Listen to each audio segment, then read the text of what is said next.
The storm had gone off like a hand slamming a door, sudden and final. When the wind eased and the sky forgot its fury, the cabin stood on the edge of the prairie like an unfinished promise. Roof tiles crooked, a shard of the fence down, the smoke of the hearth thin and discouraged. Inside, the widow sat by the low stove, one small body curled at her breast, the other, her husband, gone to the ground in a place she had marked with stones and a hand-stitched ribbon. Elijah slept fitfully against her chest, heat on his cheek, a little hitch of a cough that made her chest pretend not to break. She kept the doors fastened now. No one came by. The path that led from town to her lane had begun to disappear under wind-thrown sand, and the resentment of neighbors who had seen a woman stand alone too soon. They said what people say when they mean to cover their own discomfort. Sometimes kindness, sometimes accusation. At the funeral, there were thin smiles and turned shoulders. They watched her bury Thomas and then pretended not to notice the way she walked home with her pockets empty and the baby's thin blanket damped from tears. The pantry was a brittle thing. A sack of beans and a tin of lard lasted for less than the month they were meant to feed them. She rationed tea water, warmed bread by the fire until the crust smelled safer than the thought of raw flour. Each night she counted the small noises, the creak of the bed where she laid Elijah, the hush of her own breath, the low, slow music of the stove. Outside, the cottonwood grove sang like a loose chorus of mourners, leaves whispering as if to keep her from sleeping. On the third morning after the storm, someone left a sack at her door. She noticed it through the narrow window, a bulge in the snow like a furtive animal. For a moment she did not think of help. She only thought of whether the step would creak if she opened the door, whether a footprint would mark the floorboards. The sack was plain canvas, tied with coarse twine. She carried it inside the way a woman might carry a sleeping child, tender, as if motion could harm what it held. Inside were flour and a small net of beans, a block of cured salt pork, a worn blanket with a patch on one corner, and a folded note, its ink smudged by the weather. There was no name. The flour tasted like mercy, the beans like compadre prayers. She set them by the stove and felt absurdly, almost as if someone had touched her shoulder. For a long time she sat with the sack at her feet, feeling the weight of ordinary things make a small ledger in her chest. One more day of bread, one more night of heat, the blank margin of a life not yet repaired. He didn't knock, he waited. The first time she saw him, he sat on the fence line across from the lane, hat pulled low, horse impatient. He dismounted slowly, boots sinking into the thawing mud. Not a town man, no bright color, no quick city air, but a rancher whose clothes had the honest smell of tack and dust and mended things. His face was set with that kind of reserve that had been built by seasons of giving orders to animals and not to people. He watched the cabin as if he had been keeping it under a slow, private account. When she opened the door, he stood half a pace back. He had a sack over his shoulder, smaller than the one already inside. He said plainly, "I'll give you space," and turned his head away as if to look at the distant hills. His jaw worked with something that might have been an apology or simply habit. Then, without another word, he set his sack on the porch and walked off toward the blind of the cottonwood grove. She watched him go. She watched his back until the dark of his coat merged with the trees. She thought of running after him, of calling his name, of throwing the door wide and asking him why he left things at her feet like a young man leaving a loaf for a neighbor. But she did nothing. There is a fierce, private economy to grief. You will not accept gifts that come tied to pity. So she left the sack where it was until the afternoon, when the light was low and her hands had warmed enough to do the messy work of cooking. Inside that second canvas were small goods of hard usefulness, a small bag of salt, a coil of beeswax candles, half a bushel of chopped kindling, a scrap of wool, mended carefully at the hem, which smelled faintly of horses and leather. She held the scrap to her face, and a strange thing happened. Her grief recognized the texture of other hands, and for the first time in months she allowed herself to feel the possibility that someone else saw her and chose, without question, to help. Word did not travel. The town never saw him laugh. The rancher kept his own affairs close. He returned in the most unremarkable way a person can return, the next week, at dawn, with a ladder and a brace of new shingles. He moved around the roof like he had done it all his life, throwing shingles and measuring the pitch with a rhythm that eased into ritual. The widow stood in the yard, hands in her apron, abhorrently aware of how much dust was on her palms. She wanted to say thank you then, loud and raw, the type of thanks a woman saves for weddings or funerals. But the rancher raised his chin and said nothing, only the briefest nod that asked for no repayment. There was no grand speech. There were only the small rites of work. He nailed a plank here, she swept dust there. He fitted a latch, she fetched a hammer. The child, Elijah, watched with an old person's wisdom in his bright eyes, and when the roof was mended, he clapped his small hands as though understanding the gravity of repair. The rancher, who had always moved through life with the economy of a man who measures distance in hands, did not seek to sit in the kitchen. He never pressed himself into her space. He lingered near the door, his coat dusted with sawdust, his hands raw around the hammer, like a man who knows how to hold tools and not hearts. The rhythm settled into a new sort of weather. Sometimes he brought food and left it by the stoop. Sometimes he came with a length of copper pipe or a coil of twine and fixed the things she had not meant to prioritize. He did not ask for her story. When she told it, because stories have a way of bubbling up like sap, she said it in small pieces, a private sermon on nights of work and the feeling of being watched.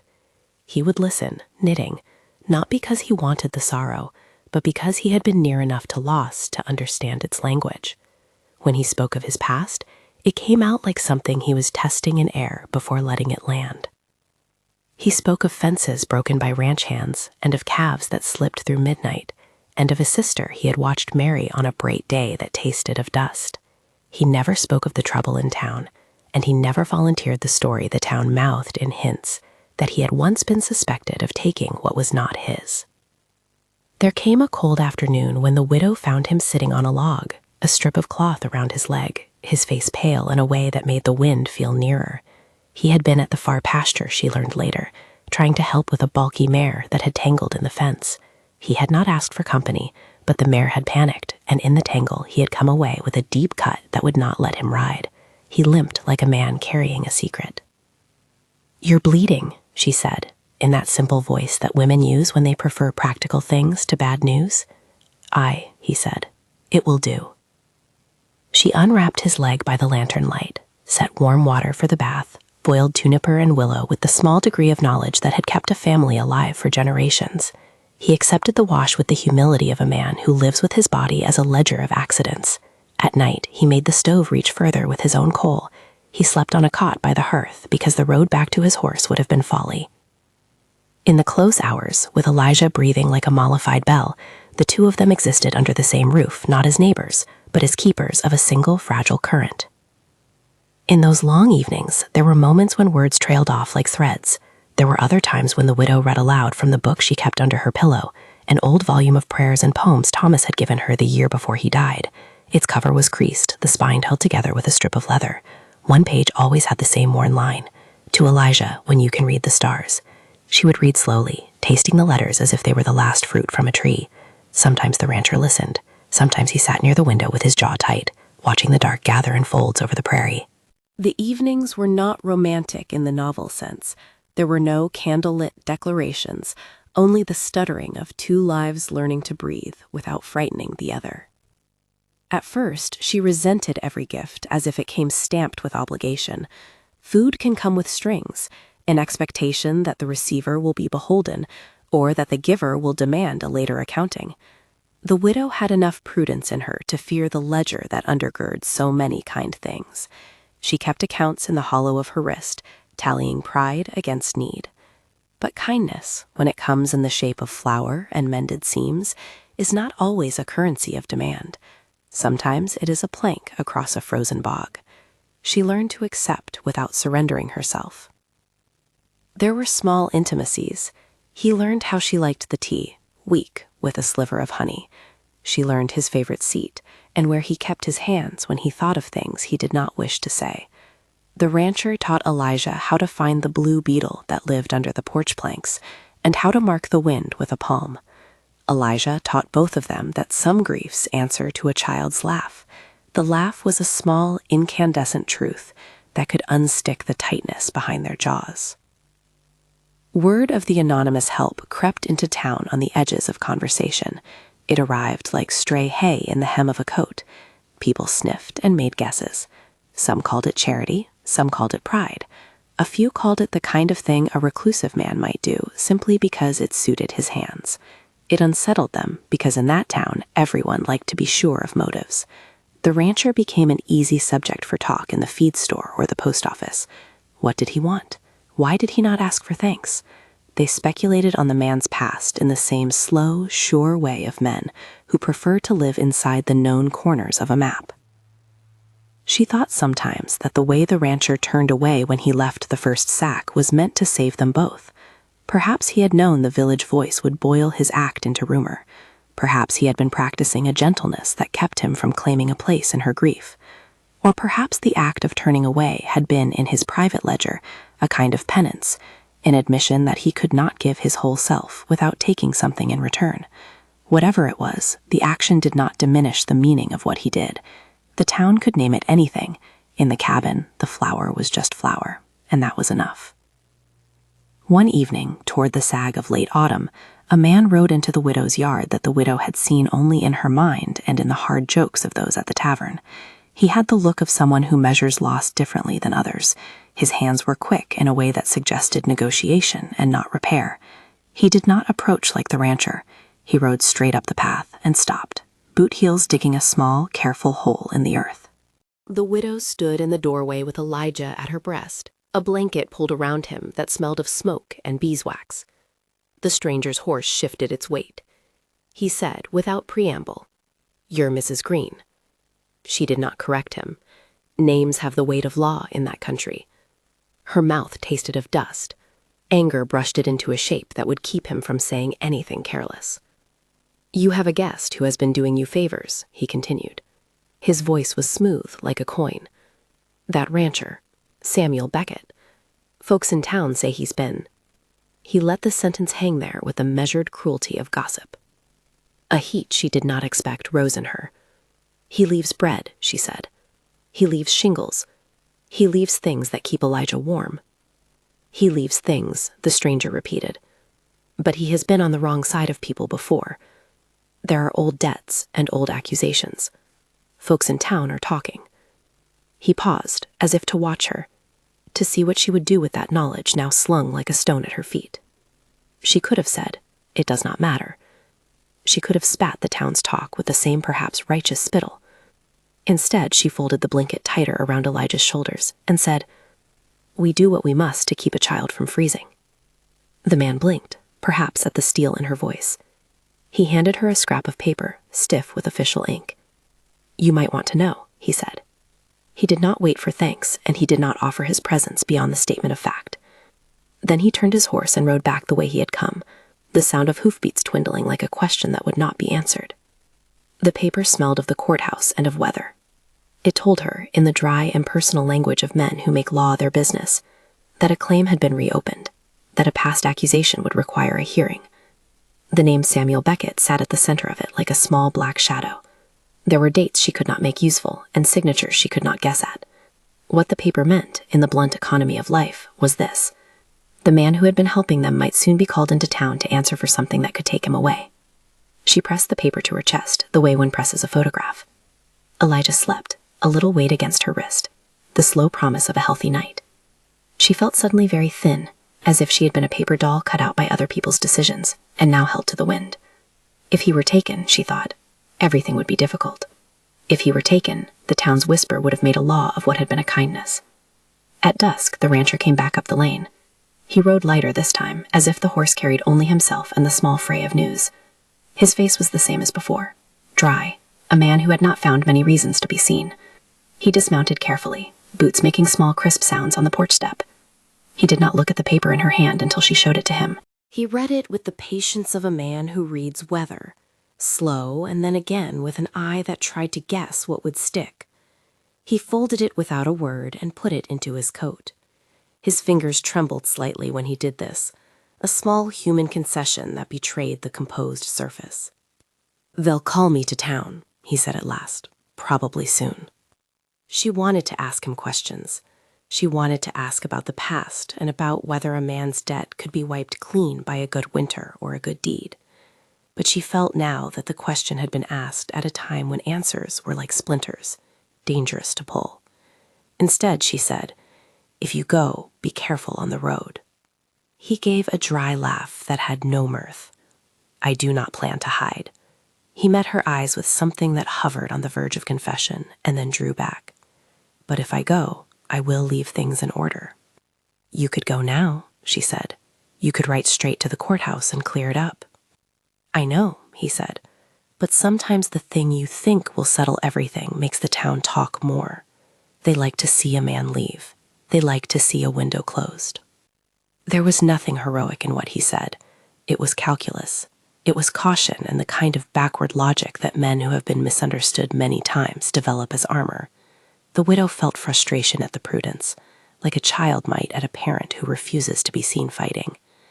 Elijah blew a sleep breath at the corner of his mouth and then paused, as if he listened for something in the dark. The rancher stood there a long time. The wood of the porch under his boots creaked with the honest voice of small things. When he finally turned away, he did so as he had at the beginning, a slight, almost imperceptible inclining of the head, not a salute, but something like a benediction. He stepped off the porch and walked the way he had come, not toward town, but toward his own place, the line of trees bending around him like a small shelter. He stopped on the lane and looked back once, then twice, then not at all. Finally, he set his shoulders against the wind and strode down the path that led back to his horse. Before he lifted himself into the saddle, he said quietly, as if speaking to some private audience, "I'll give you space." Then he turned away. She watched him go until he was a shape among shapes. The paper folded in her hand felt like a living thing, an accusation that could leap and bite. The porch lamp rattled in a small wind, and the cottonwoods kept their low complaints. Elijah slept, and the house held its breath. The widow found herself watched with a curious mix of pity and suspicion. There was a man in the bar who told a joke that made no one laugh. A woman at the post office tightened her lips when she passed. The widow learned the ways of being both observed and invisible, an unpleasant skill that requires steady practice. Days passed. The rancher came and mended a door. He brought with him a crude wooden toy for Elijah, a horse carved unevenly, its tail a rough whirl of string. The child took to it like a promise. The toy sat on the hearth like a talisman, the way small things do when they are given by hands who have been taught not to ask for much. When the rain, wet and apologetic, returned, the rancher stayed overnight. He sat by the hearth with a pipe that smelled of sage and did not speak. Elijah crawled to him and put a small fist on his boot, as if anchoring both of them. In the morning, the rancher was slower to rise, and when he stood, the cot beside the stove sagged with the mark of his sleeping. He did not ask for much, only the use of the chair and the warmth, and the widow, in a moment of what she could only call mercy, handed him both. It was not a grand offering. It was not a declaration. It was, rather, the very measured thing their lives needed, an admission that two people could share a roof without announcements. They moved around each other like two people learning the steps of a dance banned by grief. But the past has a way of making itself known at inopportune times. One morning, while she was making porridge and the house smelled of boiled oats in the lamplight, a knock came at the door that sounded as if it had been rehearsed in the courthouse. A messenger from town, breathless, handed them an envelope whose edges were clean, a summons with a date and a little seal. Samuel stood, the pit of his face going thin. He folded the paper without flair and placed it into the pocket of his coat. His hands were steady in this small thing. He did not make a show of facing the town. He did not rally. He did not try to laugh the matter away. "Will you go?" the widow asked. It was not a question of politeness. It was a small human measure. If he was taken, if talk hardened into law, what would she do? Who would look after Elijah when the cold came? Who would hold the ladder when the sky unstitched itself? He looked at her as though he had been holding the shape of that question like a stone in his pocket. "I should," he said. "Running only makes it worse." She could not tell if his answer was brave or merely practical. Her chest ached with the same old ache that had followed Thomas's funeral like a shadowed thing. She felt a softness for him then, a dangerous, quick compassion that threatened to widen into better things. But compassion, she had been taught, can be both a bridge and a trap. She kept her thoughts folded as a woman keeps a fragile letter. "Then go," she said, as if ordering wood to be stacked, "and let me know." He nodded. "When the time comes, I will not make secret of it." He turned away then and walked down the lane to his horse. He did not mount at once, but stood for a long time as if listening to the land. Elijah, roused by the stir, put a small, sticky hand on her cheek, and she felt the pure, uncomplicated claim of a child. It threw into high relief the choice before them, to stay quiet and let the town's story run its course, or to step into the eye of it and risk more than either of them had yet borne. He mounted and rode away, a figure carved against the pale light. He rode with the kind of economy that belies emotion, neat, determined, and with a gait that spoke of ownership over long stretches of lonely land. The widow watched until the horse was a dot and then a thin line, until the lane swallowed it. Tears came because of the sight of his retreating back, not because she was certain what would come, but because she had seen a man choose to move toward what might ruin him, and because in that choosing there was, beneath the practical logic, the shape of courage. That night she read again from the book. When she reached the line, "To Elijah, when you can read the stars," she pressed her thumb into the ink like one might press a seal. Outside, the cottonwoods whispered and the porch light hummed. Her house felt suddenly a small, protected world within a larger one that could be harsh. In the morning, a call came from the town. Samuel had been delayed. A man at the feed store swore he had seen the marshal's horse near the creek. Rumor puffed up like a bellows. The widow found herself suddenly alert to every sound on the road. Each hoofbeat made her heart beat in its own smaller drum. Then, one night not 3 weeks after the saga of the summons, the widow heard something different. A soft, frantic knocking on her door, repeated and urgent enough to make her raise Elijah against her shoulder like a shield. She opened it to find the rancher, mud on his skirt, blood dark in the seam of his boot. He looked younger and older at the same time, as if the land had carved a new line across his brow. "I could not make it to the ford," he said, words tumbling as if the sentence had been hurriedly assembled. The ground gave. He stopped, as if the sentence had broken. He had been riding home, he said. He had been thinking of fences and the judge's timetable, and the possibility that he would ride into town and lay out his truth. The mare had bolted at a fox and had thrown him, trying to get over a little creek where the bank had collapsed in the rain. He had fallen awkwardly and twisted his leg. He had not wanted to trouble anyone, but the injury had been such that he could not ride. He had limped until his breath left him in the cold, then crawled until a fence offered purchase and the road led him to the cabin. She took him in without ceremony. There is sometimes a kind of justice and care that arrives like homecoming. She unbound the leg and made a bandage with the skill of a woman who has sown more than grief. She bathed the wound with boiled water, tied the strip of cloth around his calf, and watched him breathe in as if pain had been a door he could not close. He tried to stand and failed, the way a man tries to lift himself out of habit and finds his body does not agree. Elijah, awake now and golden-eyed, crawled to him and put a small hand on his knee without fear. The rancher looked down at the child with something not unlike wonder and gratitude. There were no flourishes here, no declarations, no poetic epiphanies, only the slow, intimate business of a person who needs help and another who offers it. "This means you'll stay," she said in the quiet, practical way a woman might remark that the kettle was boiling. It was an observation, not a question. He gave a short laugh that had no humor in it. "It appears so." He sat in the chair by the stove, the bandage darkening with a little seep of blood. Outside, the wind pressed at the shutters like a curious child.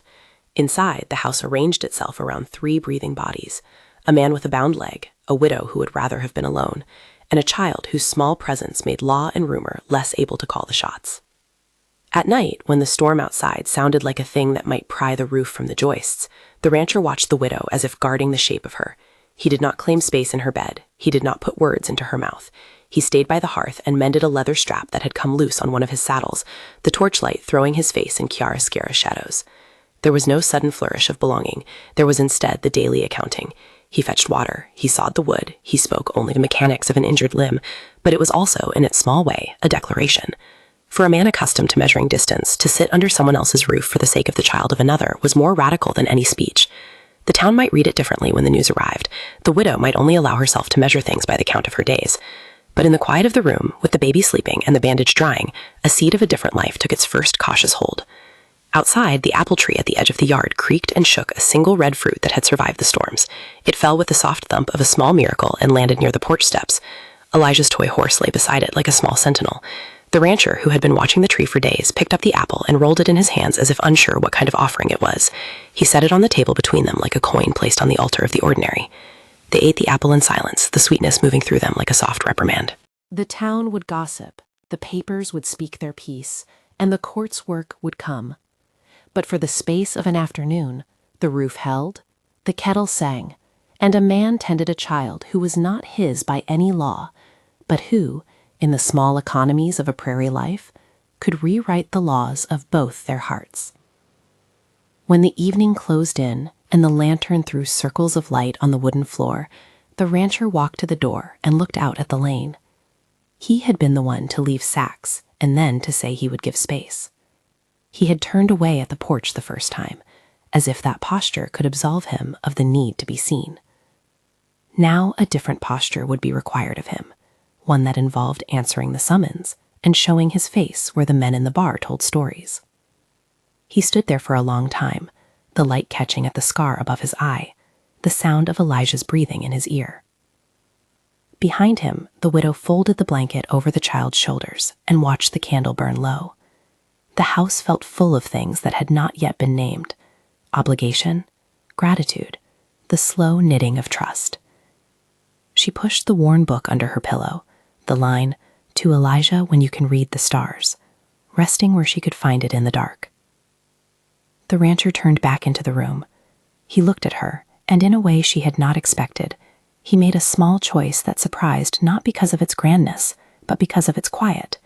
He set down the leather band he had pulled from his own pocket and slid it across the table. It was nothing elaborate, just a strip of copper, bent into a ring and polished with the attention of a man who knows the worth of small things. "For the child," he said, voice low, "not for me." She felt something inside her loosen, not the delicious loosening of relief, but the older, far more dangerous loosening of possibility. She could have refused the gift. She could have been mad at the town and the world that required such a small band to acknowledge attachment. Instead, she picked it up, the metal warm from his palm, and placed it against the wood as if pressing a coin into the face of a clock. Outside, a dog barked far off in the distance, and the cottonwoods sighed. The rancher sat down in the chair by the hearth, his leg bandaged and his hands folded. Elijah, long awake now, reached for the ring and made it fall off the table. It rolled, bright, and stopped against the woven rug, like a small moon. They did not speak of the courthouse that night. There would be time enough for that. For now, they watched the child stack his toys and make a small kingdom on the floor. For now, they tended the warmth in the stove and kept the house steady. The world could do what it pleased with its talk. Inside the cabin, 2 people and a child learned the most difficult thing there is for human beings to learn: how to habitually show up for one another. When Samuel finally rose in the gray of the next morning to saddle his horse and make his way to town, he did not leave without another look at the house. It was the look of a man who had set himself a test and then accepted the consequences, whatever they were to be. He had turned away once. Now he was about to do the opposite of that small private habit, to make himself seen where people like to judge. He held the reins with a steady hand and lifted himself into the saddle. Elijah toddled to the door to wave a strange, solemn farewell, as if a child's small gesture could alter the machinery of adult law. The widow stood at the threshold, the copper band warm in her palm like a promise or a prayer. The rancher tipped his hat, then nudged his horse into the lane.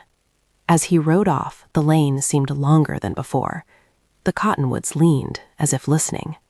The road to town would be a test of many things: of law, of rumor, of a man's willingness to be judged in public for his private acts. The widow closed the door after him and latched it with hands that trembled slightly, then settled the latch as if she were closing the lid on a small, fragile world. The porch lamp flickered. The baby began to cough, small and honest. The widow fed him and hummed a tune she had not sung since the funeral. Somewhere down the lane, the rancher's horse moved steady against the frost.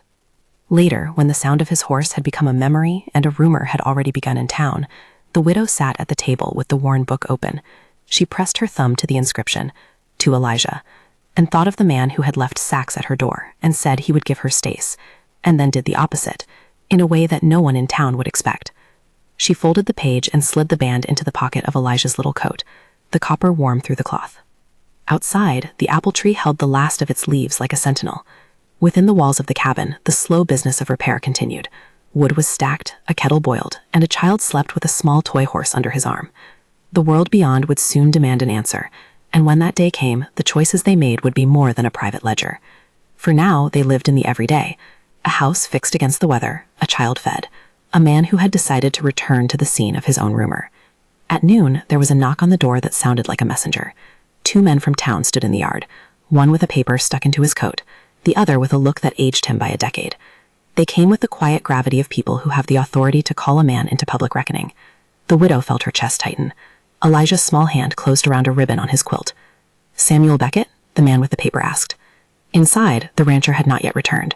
The men hesitated as if the house itself had grown something of a shield around the people within. The widow looked at them with all the reserve she could summon. "They should have come for him," she said, and in her voice there was no pleading, only the patience of someone who had been caught not to let strangers tell her life. "He is not here."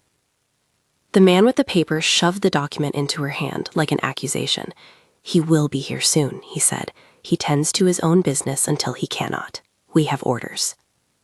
She stood with the paper and the weight of the cold pressing on her through the door.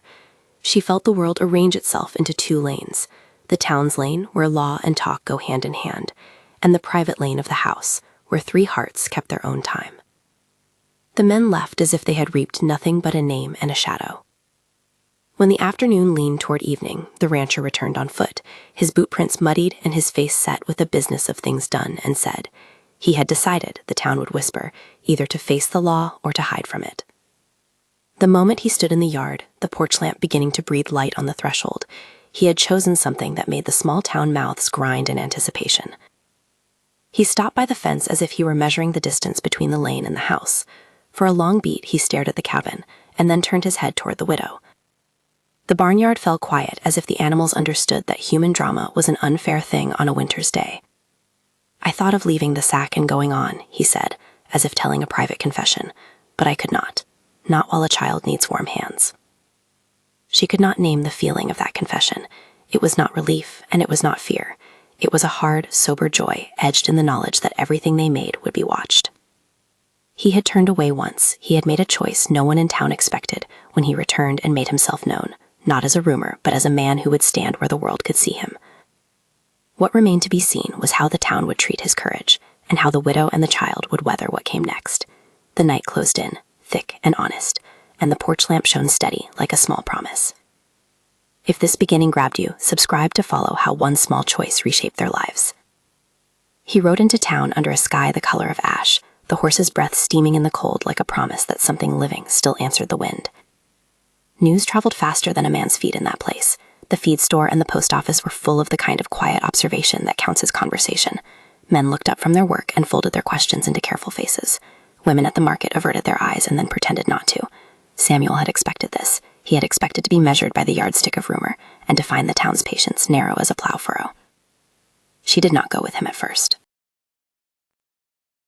The widow saw him mount and go, and felt for a breath the old, cruel solitude press in. Then she went out into the yard, put Elijah into his small coat, and walked the lane to a place where the road bent toward the trees. He had not yet cleared the bend when she called his name. He came back the short way, saddle creaking, his face as if someone had sketched it with a ruler. When he saw her, only a woolen shawl between the lind and the outline of her, something in his posture changed. Perhaps it was that she had chosen to step into the cold without invitation. Perhaps it was that he understood, in a way that men who care for land do, that the first step toward justice is never taken alone. "You'll not be alone in this," she said. There was no flourish, there were no pleas.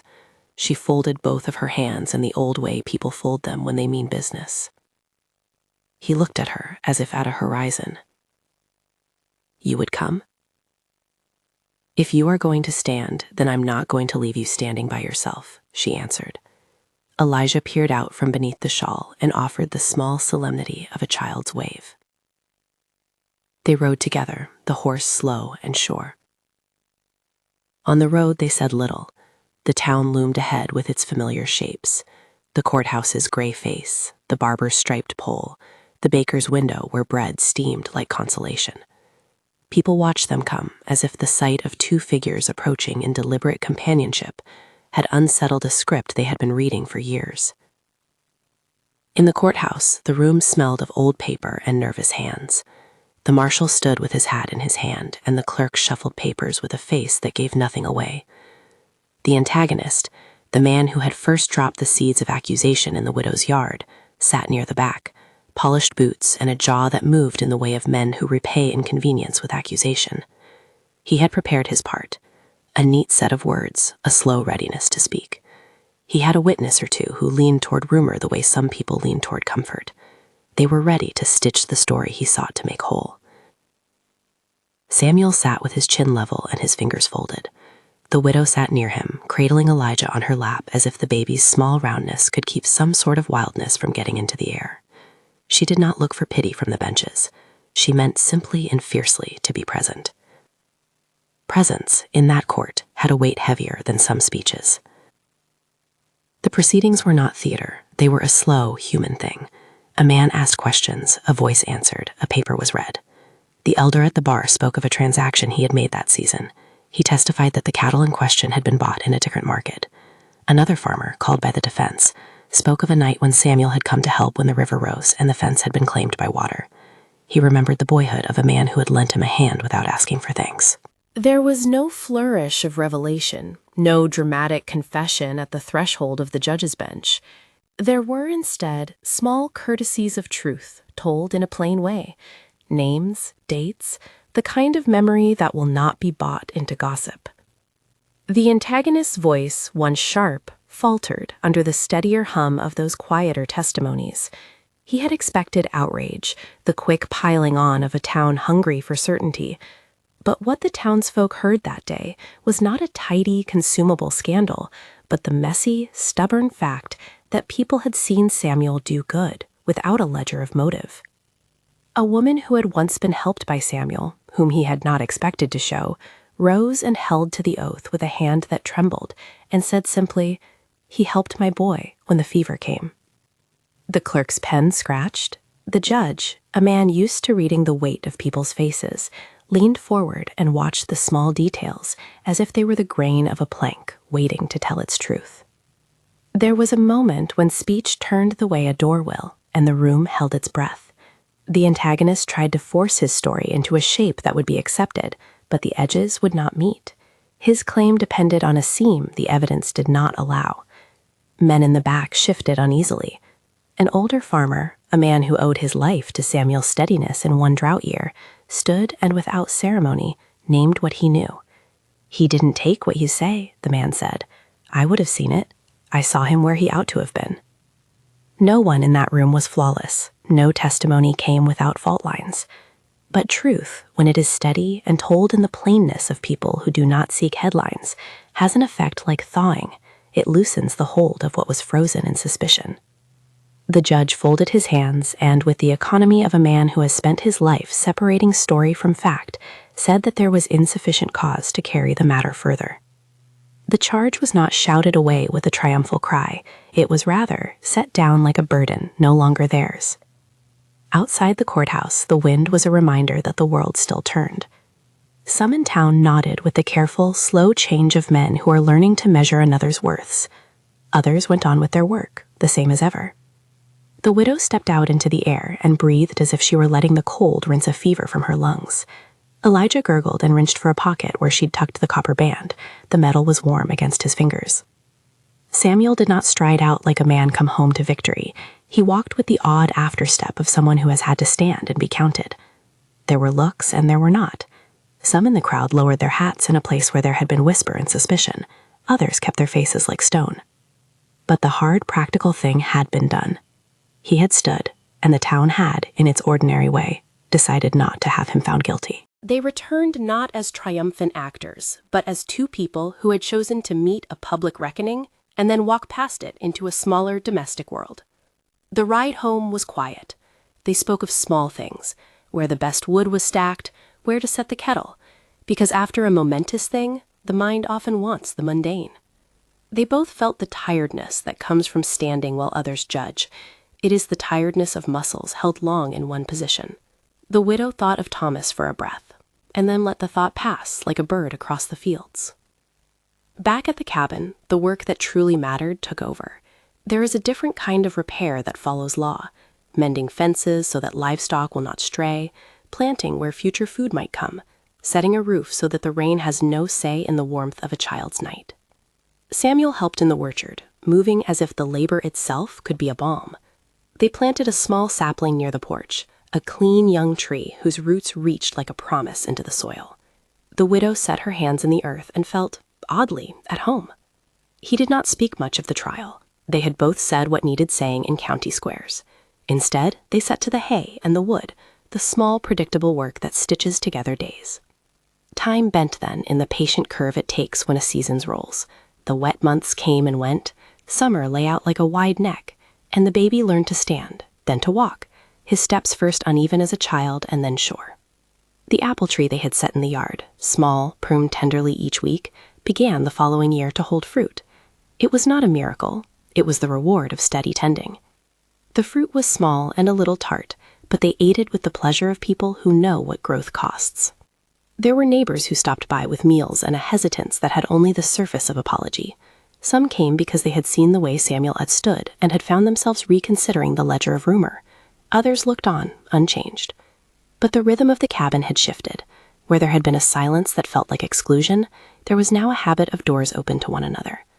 The widow taught Samuel to fold linen with the strictness she had learned from her mother. He taught her to set a harness and mend a saddle with a patience that felt like mercy. At night by the hearth, the worn book with its inscription became a ritual. Samuel would sit and listen while she read the lines written to a child who would one day read the stars. Elijah would lie with his head on his mother's lap and listen to the cadence of the words. The book was not scripture, but it held weight the same. Memory, lesson, a tiny map of what tenderness looked like in a household that had been nearly hollowed out. The copper band found a safer home than a child's pocket. The widow fashioned from it a small charm that hung on Elijah's coat, safe and steady, and a sign of the hands that had reached out without asking. When Elijah grew older and the day's work allowed small freedoms, Samuel taught him to find the blue beetle under the porch and how to mark the wind with palm, passing to the child the small skills that anchor people to land. There were small, private exchanges that meant more than any town notice. One evening, when the light was the color of milk, Samuel took the scrap of leather band he had used as a ring and fitted it into a small circle that he offered to the widow.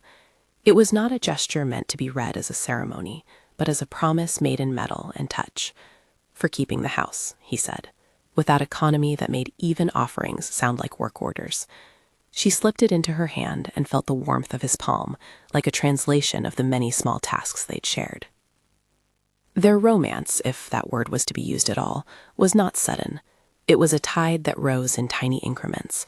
The handing of a kettle, the way he shucked corn with a considerate slowness so she could fold the kernels, the way she watched him darken the shingles with protective pitch. There was no hot flourish. There was instead the habit of return, of showing up when it would have been easier to go.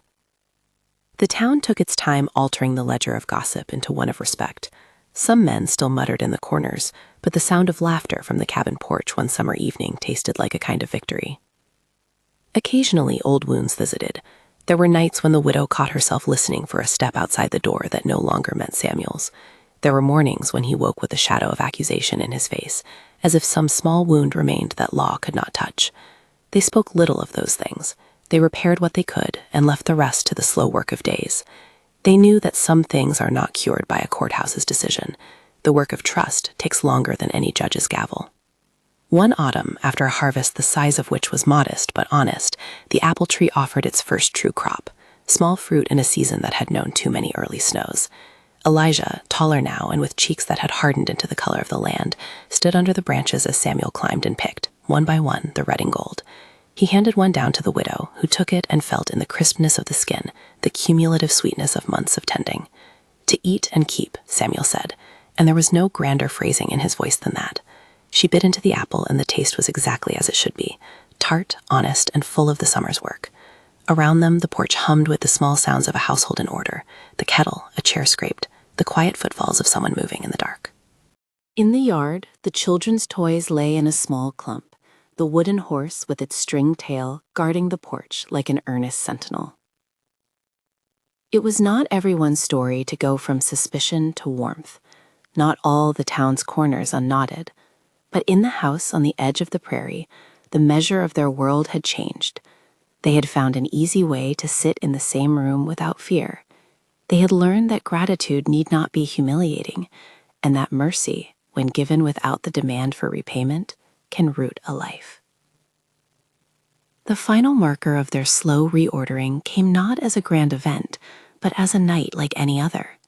The three of them, Samuel, the widow, Elijah, sat by the stove.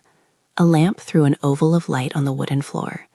The book lay open with its line, "To Elijah, when you can read the stars," visible where the thumb had worn the margin. Samuel put his hand over hers where she studied the baby. She laid her head for a moment on his shoulder, in a motion so small you could miss it, and still feel it. Outside, the wind moved through the cottonwoods, and a single apple, loosened by the day's work, fell from the tree and thudded softly on the porch like an exhale. The sound was ordinary and right. Elijah, dozing with his toy horse tucked under his arm, gave a small stirring and then settled. The widow smoothed his hair, and Samuel closed his eyes, not in sleep so much as in the satisfaction of labor completed, the sort that does not promise perfection, only the next day's work and another day after that. They had started, months before, with an anonymous sack left at a door and a man who turned away to hide his giving. They had moved through injury, rumor, a quartz measuring, and then into the long, unremarkable business of mending.